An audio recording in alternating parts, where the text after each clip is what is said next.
for us. Operator bans will be ongoing. The operator bans looked quite similar through these first two maps. Yeah, the flourishing in going out first, typically. Let's see if it will start off on the same trend. Yes, Wildcard once more. Ooh, Ying can play. DarkZero. Flores? 2 out of 2 times. Flores. Mm. To see. Oh. That's a target pair and a half. I mean, it's going to stop you from going downstairs and to vert up. And it's going to, of course, alleviate some of that vertical pressure in the kitchen and kitchen bomb side as well. But DC starting the attack inside, not having bug. I mean, sure, they'll prepare for this scenario, but that can be hard to deal with. Assignment will follow, just like before. Let's see what that final defender will be. Could be the Mirror, could be Intel, could be the Solus. That is also not just a popular ban, but a targeted ban towards Canadian. Solus gains an incredible amount of value on this map. There are lots of places where you can rappel, but additionally, there are also lots of places where inside the building you will stop for a second and maybe hop onto drone. Maybe you'll apply some utility. Nomad is an operator that you will see quite often because there are a lot of narrow doorways, and then the stairwells as well are required for retakes. So because of this, the air jabs gain immense value.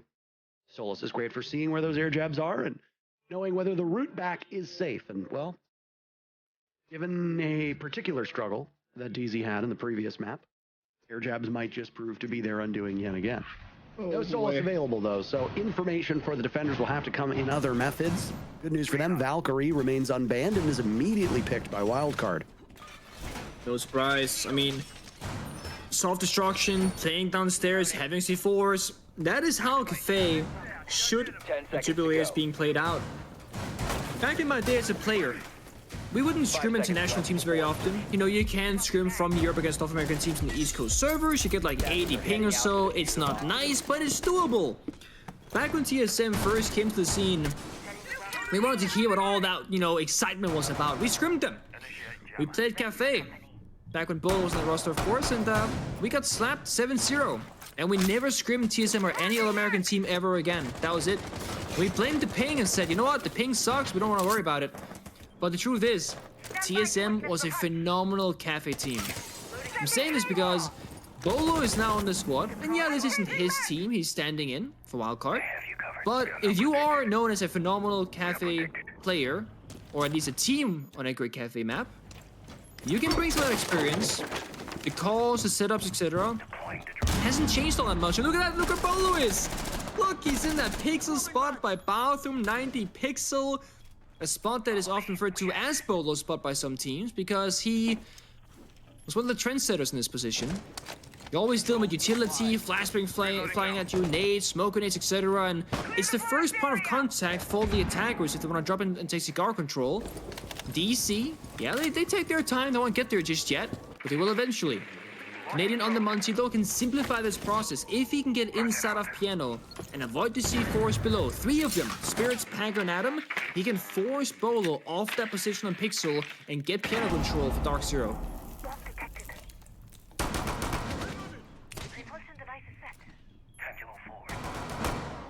Three things in life: death, taxes, DarkZero taking a while on attack. We use that so many times though. Feel like it's a bit cheating. Bolo spot, Pixel spot, down goes Gavin. Yash rushing in and punished almost immediately by the position that Bolo is in. Now as a nitro cell that goes out, it does not prevail. Canadian still wandering right now through Cigar, as he will breathe down the neck of, I believe that's still Bolo inside a bathroom. Yes, it is. He's got some help, top of white stairs. Canadian has a diffuser. You cannot lose it. Rice vaults in, and there he goes to a frost mat. Big round from Bolo so far. 40 seconds remaining. Tough spot here. DarkZero locked up. It'll be at the upside down rappel. Finds the kill, but Bolo's still alive. Canadian not allowed any space in this map so far. Oh! A rare Troy aggressive move there on the Monty. We love to see it. I don't think I've ever seen him ADS before like that. It's incredible. I mean, he tried on Oregon, but ultimately fell short. Stay behind me. Adam going down below. He'll get caught on the stairs by the Nomad. NJR winning that engagement. Flashes go out. Surf in a 1v2. DarkZero, though, battling the clock. Troy needs to get in to get the diffuser down. Only 5 seconds.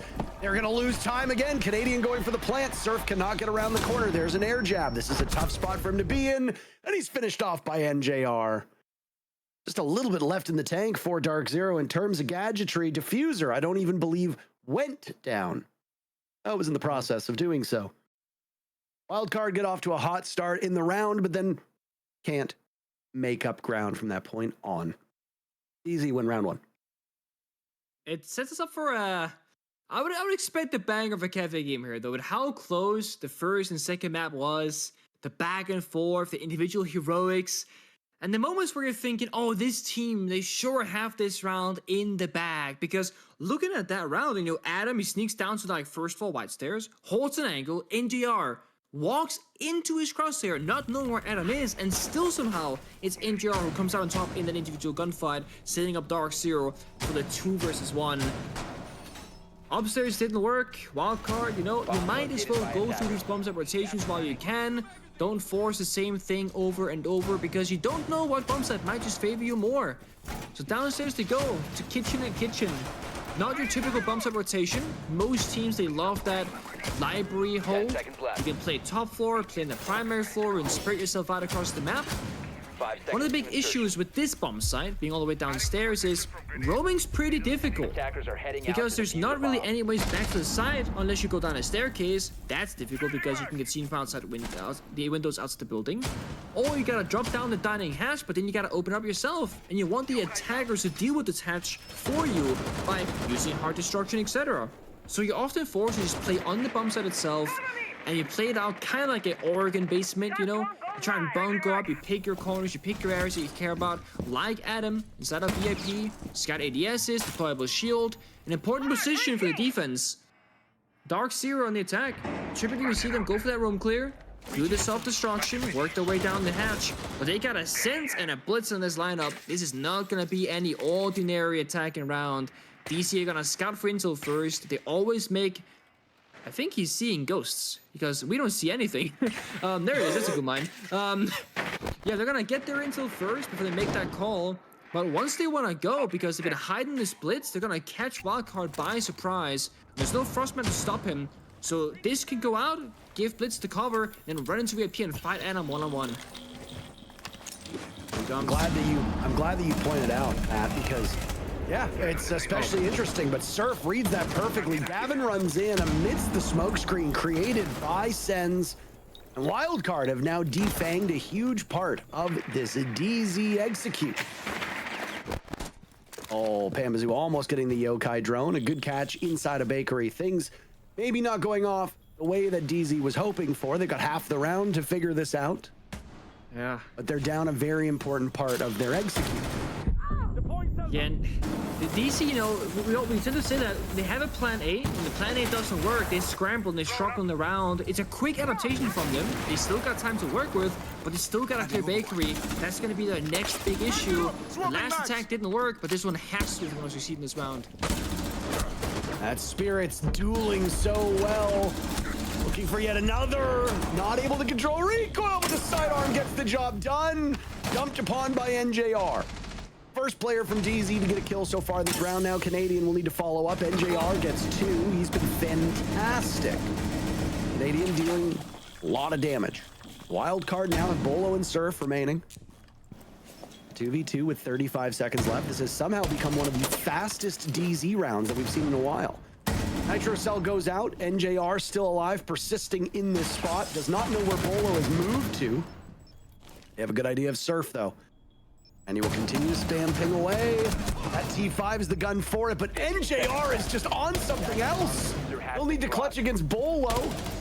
A stand-in versus the stand-out. 7-0 for NJR on the board, potentially. Will Bolo swing? He's got the wrong idea. Bolo playing keep away and then wins it with the Deagle. Frustration for NJR, but Bolo keeps his team in this tie game. It's one of those rounds that really shouldn't come down to a 1v1, or at the very least, you would never expect it to. Plan A for DC, the Sense Splits combination gets shut down. The mechanic with the roly-poly Sense that we don't see used that often is that soft destruction will actually remove that smoke wall that it creates. It's like these small individual ticks on the ground that creates the wall. So a C4 and impact grenade will remove part of that, smoke wall itself. We saw it in play. Blitz gets shut down. It's over. Second attempt from DarkZero. They go to Bakery. That doesn't work out either. They're put into a 2 versus 4. There is one man that cannot be stopped. It's NGR. Best of ones, it's pretty good. In best of 3s, he seems to be on another level. His consistency throughout the entirety of Stage 2 is incredibly impressive, and it's usually Panba. Sure, Panbasu has not been the big impressor in my eyes, but the thing is, they also play very different roles. Panbasu's often on the initial entry, and he will die getting that really hard job done, and then that allows the rest of DC to succeed.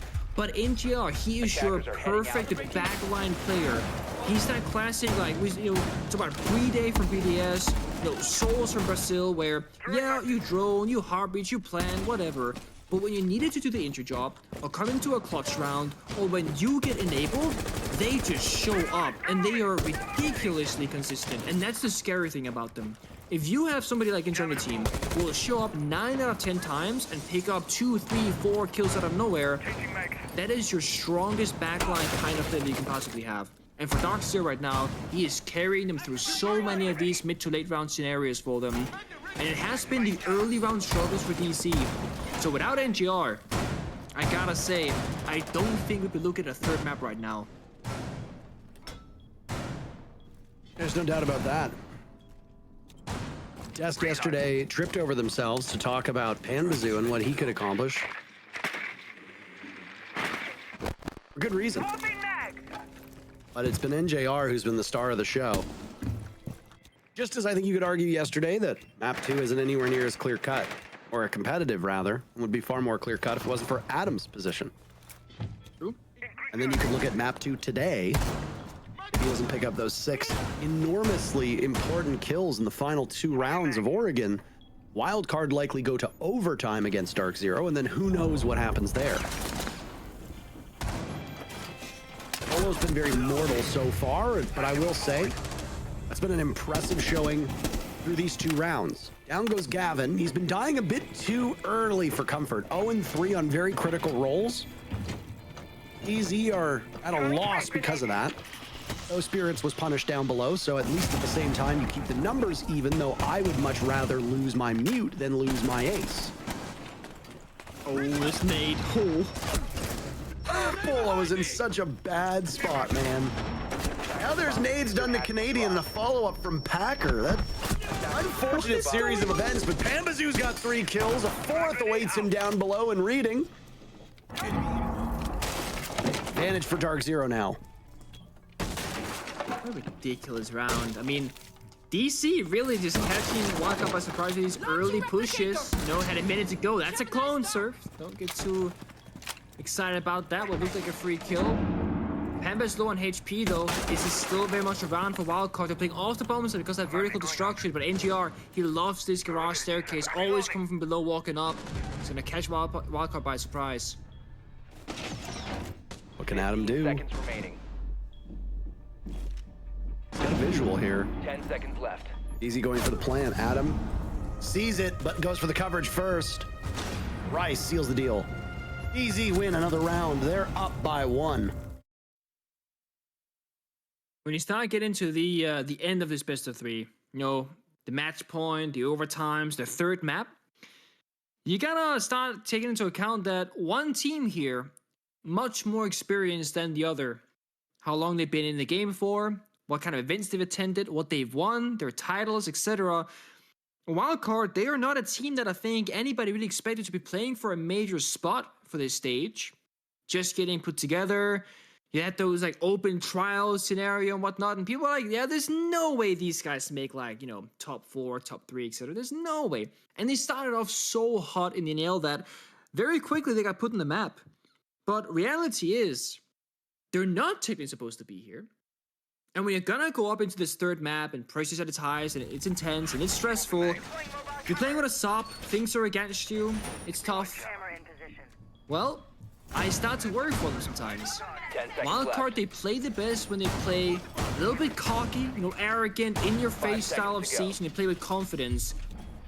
But the closer and closer you get to these final rounds, risk assessment becomes a talking point. You see a play, but what if we lose? You know, I don't want to take it. Hesitation creeps in. And you start doubting your own instincts as a player. That can very much happen when you're in these kinds of high-intense situations when you're not used to it. Whereas if you're Troy, I mean, we saw it. Canadian lost a round in a 1v1 to an air jab. What did the man do? He laughed. He looked at that round loss and laughed at it because he's been in worse spots many times before.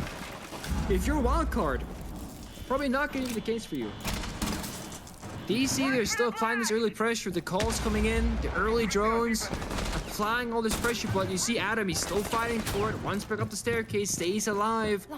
That's the early pressure from the roam game, forcing so much utility from DarkZero. Both calls now committed, and they found no damage and no kills inside of Wildcard. So a good one from them. Looking to clear out that main floor. You've got Pambazoo tackling that, spearheading that. Wildcard's safe for now as Gavin is on the first floor. So there's two players from DZ not tackling Cocktail itself, but trying to dislodge whatever might be down there. Eager to see how the Grim is used, likely to cut off avenues back to the site. See probably white stairs where one of those beehives will go. I imagine one might go over towards Piano as well. Utility aside, it's also a good gun. The Commando, it's a lot of damage. One of the highest damage automatic weapons in the game, actually. The highest DPS is. The thing is, doesn't matter how good your gun is, about how good you can put it to use. If you don't get into a gunfight or don't win it, doesn't matter what gun you have in your hands or did have in your hands at that point. DarkZero have been chasing the pace, one slow, one fast. Right now, back to that same old style. They got the intel. Pam's just looking for the opening. Oh my god, again. How does he get that? Individual gunfights. Yeah, exactly. He shouldn't get those, but he does. Last round and this round, Pampa's finding picks that exist, or rather should not exist in these rounds.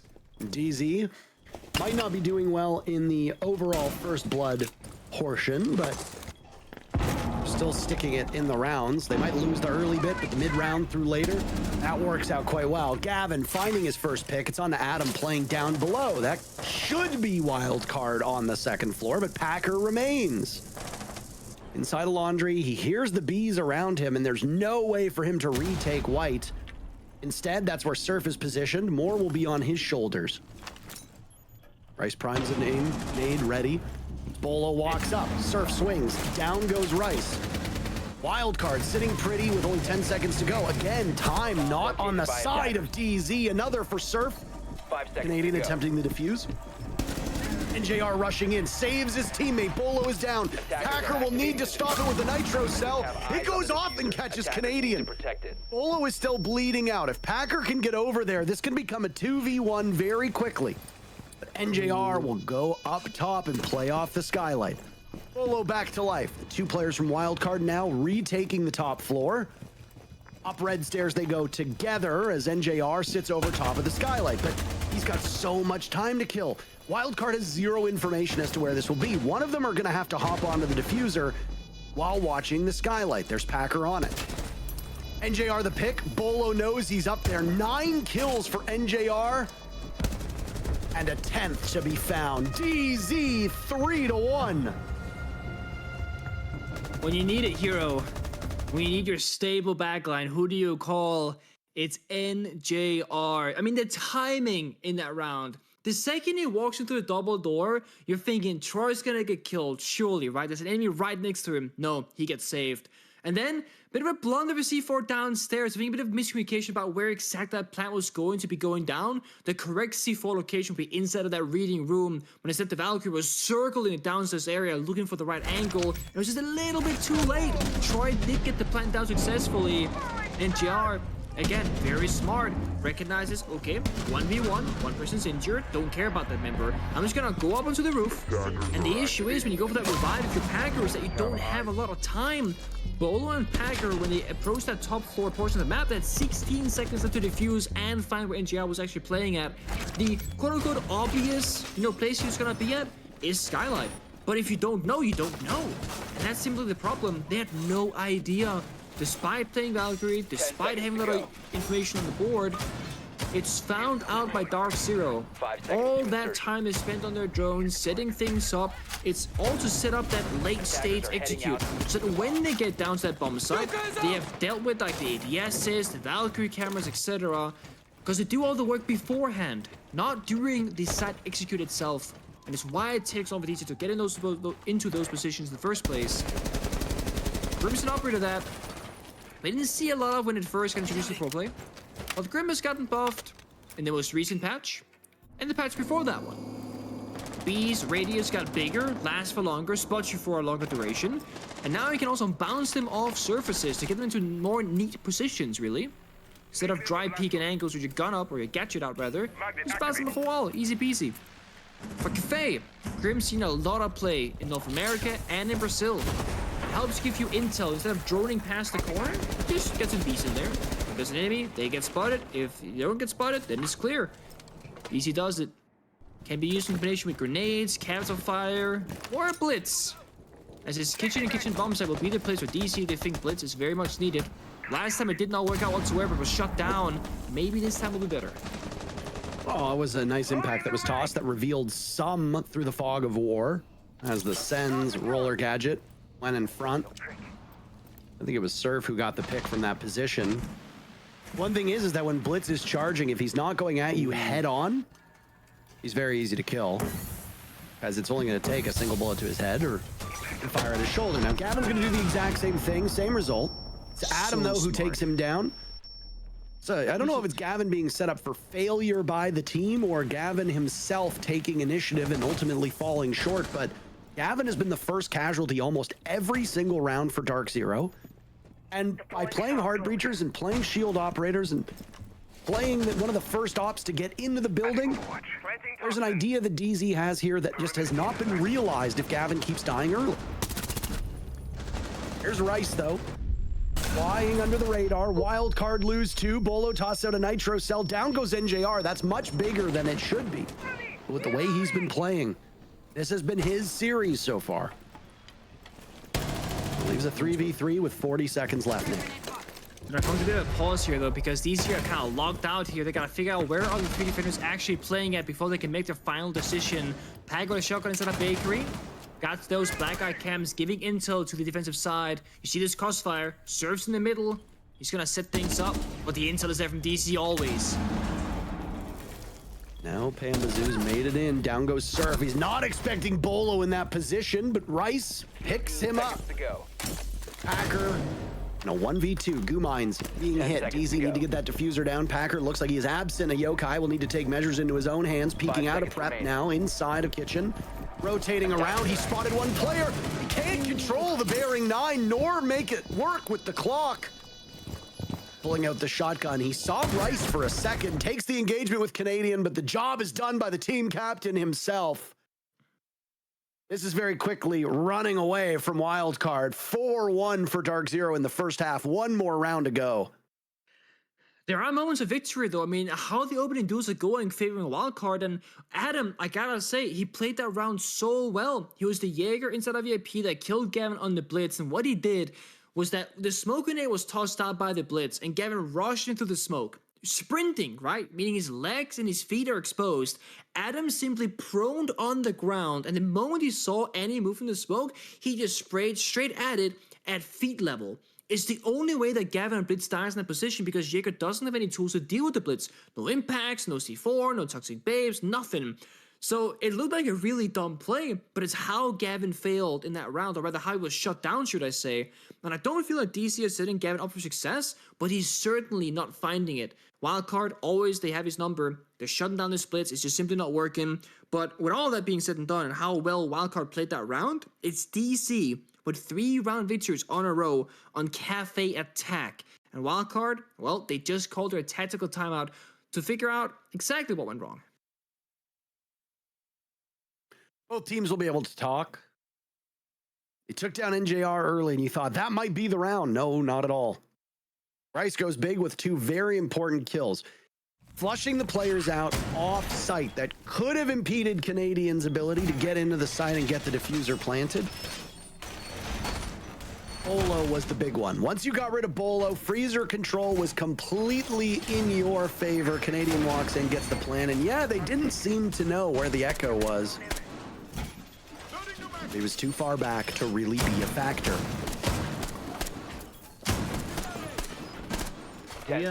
We don't see those yokais the last seconds of the round anymore these days, or at least not that often. There was one attempt earlier on Bank as we saw, but there was a time in pro play where almost every single round it felt like there'd always be at least one yokai alive, and you know, time is running down, you think, oh, it's gonna be a yokai clutch. And it's kind of hard because watching the timer hit 0 and a yokai stuns a planter and it's how defense win, in a way it's super exciting. But in another way, it's also super boring because no one really did anything. What I do know is that Wildcard, they would have wished, they would have hoped, prayed, begged that they had a yokai in that round because it gives you phenomenal intel to make decisions off of course. But also, it's an Echo with a primary shotgun. You don't have that 1.5x on your primary SMG, so you can't take those long battle engagements with confidence. The Barry 9, it doesn't get the job done. Recoil control is hard on it, doesn't do that much body damage either. DC on their final attack in the first half. That similar lineup. Twitch drones, Bravo drones, we see it all the time being changed between them both. And IQ now being picked up by Pambasu. Yep. Those Valkyrie cameras are just too vital for the defense, and they recognize it. Glad you mentioned that. You've got the 3 black eye cams brought by Spirits. You've got the Wamai discs as well, so you can help determine where any of those thrown gadgets, of which there's 2 smokes and 3 flashbangs, can go. You're gonna figure out if there's a pre-placed C4. Additionally, you've got the Thorn on the board. How many times will you see somebody go in, the Thorn Razor Bloom will start to go off, you have to get out of that position, and it's not the Razor Bloom that's intended to kill you like a lot of Frost Mats are. It's somebody watching it. So you might escape the Razor Bloom, but the exact play is to essentially run into one of these defenders. Rice wanders in, and they seemingly have not droned out Piano at all. Spirits has been up there pretty much the entire match so far, or entire round rather, and it's an easy first pick for Wildcard.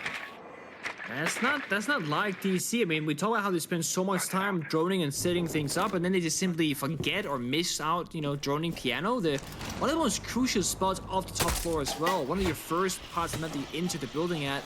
I'm not sure what DC's angle is right now. Bees are going out, they get some intel, but there's no action being made of this unless NJ just runs in the building, but that's very risky. The angle though. Down goes Packer to Panbazoo. DZ getting on the board. Now it's NJR as well with his dozenth kill. Surf looking for sight lines, but very quickly Wildcard is folding. From above, Surf attempting to keep this intact, swinging away on NJR, but that's okay because DZ's getting the diffuser down. Gavin not dying. Instead, he's the one playing the case. Surf from above. DZ with a single kill, stopping them from a 5-1 half. Surf trying to draw out with a fake drop. Now the real drop comes in. No intel. Walks into reading. The holes he created used against him by NJR. That's lucky number 13 for Nick. DZ take the first half 5-1. And it didn't he just walk in? It's that simple. Beast God, he knows the vertical holes above him are clear, and again, NJR, he just finds the kills. So he enters first floor, clears the bomb site, walks up a staircase, and then finds the last defender trying to retake from lobby.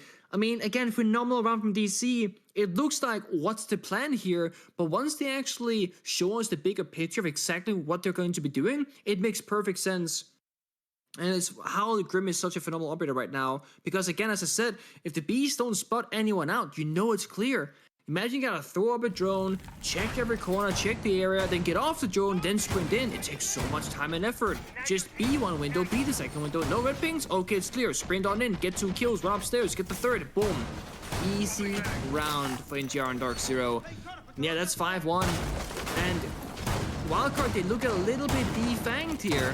Yeah, they're, you know, kind of fighting back in these rounds, but as it's getting closer and closer to an end here, favoring the opposition of DarkZero, it does seem like the nerves and the pressure might be getting to Wildcard. I don't see the confident swings, the trades, them roaming aggressively anymore. They're kind of playing corners. They're playing behind utility. And one of the downsides of playing like mirror windows or deployable shields is that naturally you go, there's a shield here. I should stay in this corner. Oh, it's a mirror window. I shouldn't leave this, alone. So you just sit yourself in these very passive positions and allow the attacker so much freedom elsewhere. Yeah, Wildcard, they got the opening kill. They found that weird odd pick from Piano's Cigar, but that was really the only proactive play they did in that entire round. Now they gotta show us that the real deal, because tagging Cafe is not easy, but it's where Wildcard will be for the remainder of this game, all the way to overtime. Swapping mags. Gonna settle down, Gavin dying early. DZ's already done that. On defense, he's going to be playing more of that sheltered role that we like to talk about. This one on the Mira. NJR, not just lucky number 13, actually 14 kills. There was one that must have occurred that I missed. Good for him. Yeah. Certainly it's good. Too many to count. Really? No, yeah, it's happening so fast every single round, and just been a highlight player right now. Wildcard, they're taking their time, but I don't want to call them slow. This is Cafe, and more importantly, it's the first attacking round. You need to feel out your opponent because they can be playing very far up, holding Piano, holding Cigar, fighting for those early areas of the map, or they can play very far back. You don't know till you figure it out.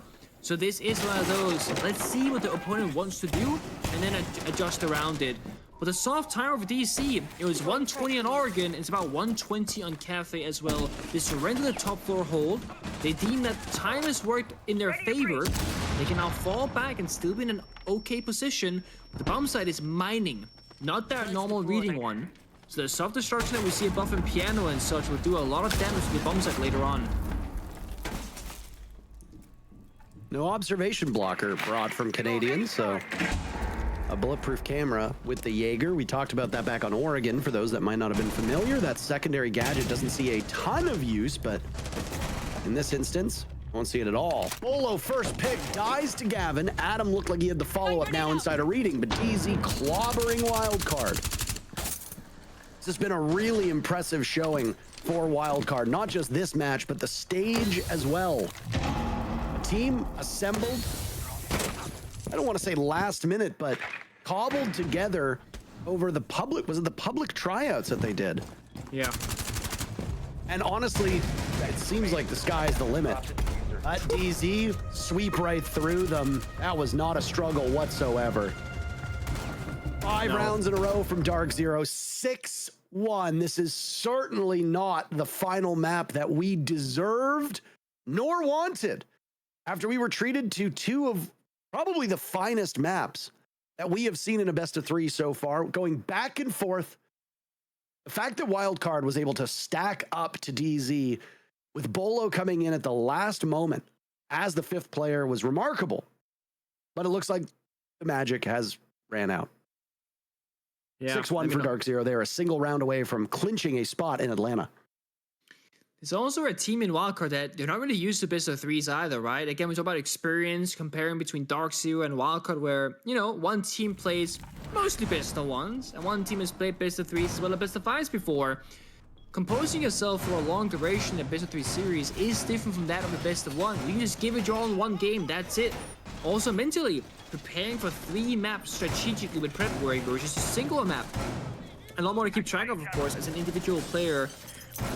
Let's say, imagine that this is indeed the final round. DarkZero wins 7-1.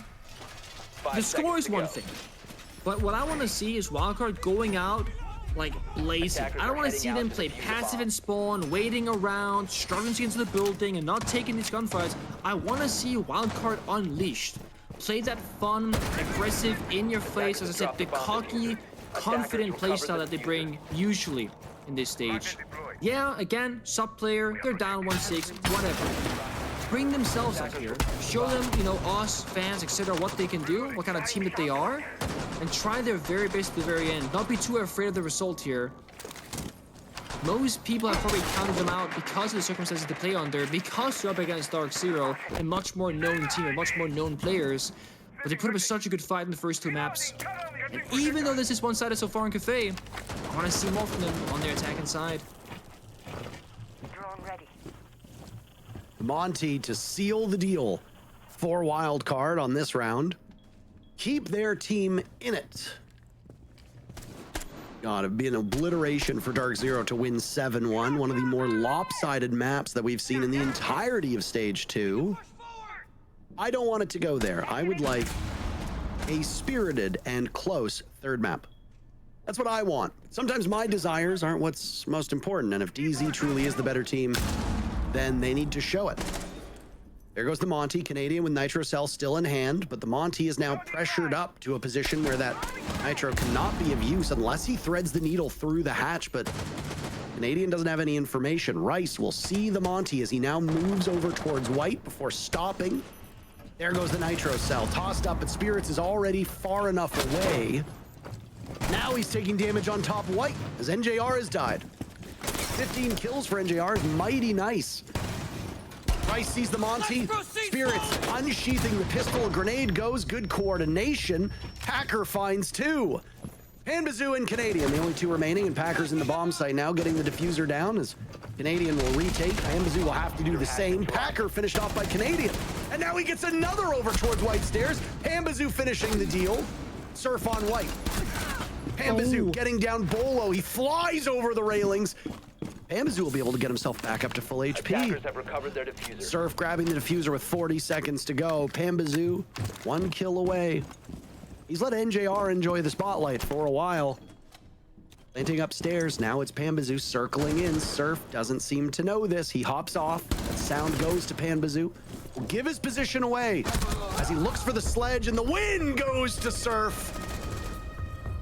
Atlanta will wait another round as DZ are not able to clutch out, and Wildcard show that they can stick to it if need be. They've got quite a lot of work to do, but it's definitely possible. Wait, such a good round. I gotta say, this is why Spirits is seen as one of the best shield players in North America. That was like, as a Monty main myself, or former Monty main myself, that was basically a perfectly played round from him. There's not many spots you're safe on Cathay when you're playing Monty, but the wide stairs hallway up top is one of those positions. He pushed through piano, didn't let us C4, good job. But then he just pushes forward and he applies so much pressure, Onyx sitting, going for those hip fires, getting into 3 different members, and the team of Wildcard also playing excellently around and picking up those kills because Spirits forces their movement. It came down to the wire in a 1 versus 1, and it got really, really close because they got flanked by Canadians at a piano because of those Valkyrie cameras being a problem. But they got there, and Surf in the 1v1, he didn't look scared. He was repositioning, planning on table, planning downstairs, and when Hamasu closed in, he went for the fight, he went for the swing, and he won that engagement. Wildcard are still very much looking alive. They're still problem solving. You see it right now. Surf saying, okay, those cameras, they weren't indeed a problem. Gotta bring out the IQ. Excellent problem solving skills right there. Spirits recognizing how strong the Monty was and how much DarkZero they've historically struggled against that operator on Cafe. Bring it again. Once you find that working formula on the attacking side, stick to it. And unless DC they make dramatic changes, you don't really have to yourself. But DC, they got the rounds working in their favor. Wildcard needs 4 in a row to go into overtime. 1 small mistake, 1 phenomenal clutch, 1 round where NJR gets unleashed, and then it's over for Wildcard. So they gotta hold on. They also gotta play that fine line of not playing too passive either. Step forward, you might die. Stay too far back, there's no time. Gotta be in that middle zone.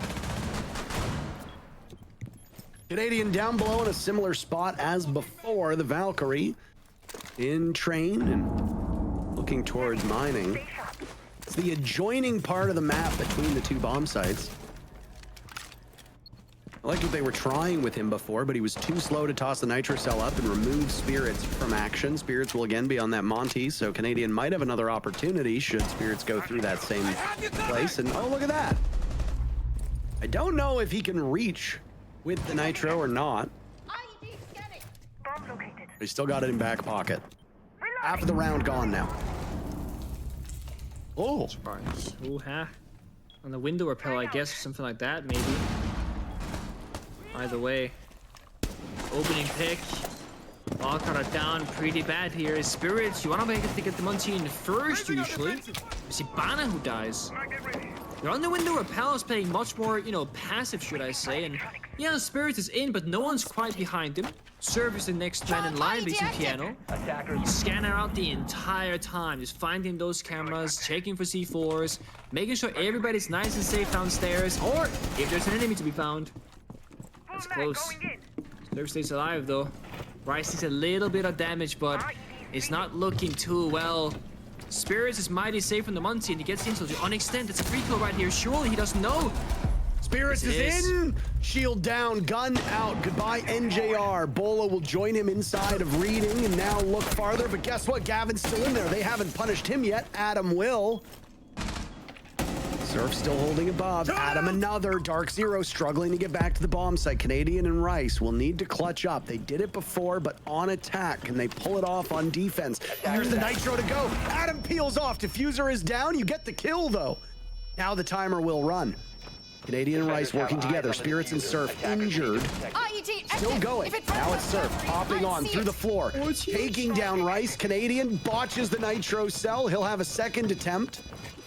Following up on Spirits. There goes the Nitro. He gets the kill. He just needs to stop Surf. He knows that the IQ is up there, but he can bait him in. Surf will do exactly what he did last time as well. Canadian prepared for it. You just got to jostle. Waste time. Canadian trying to stick it, and Surf gets it through the floor. Desperation for Wildcard. But they pull it off, and that's now 2 in a row. Still 6-3 for DZ, but Wildcard putting together work again as needed.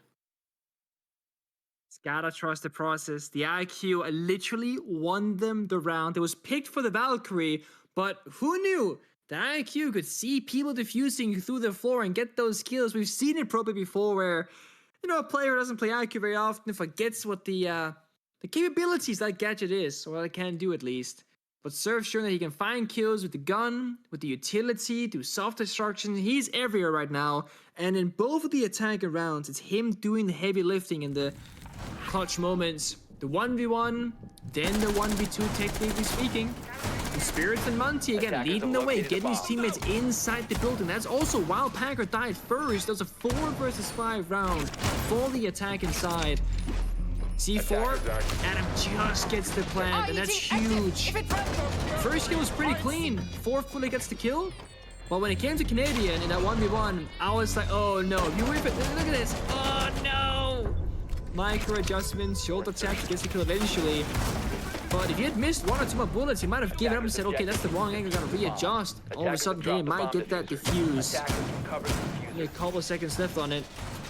Now we see the counter from DC, right? Look at this.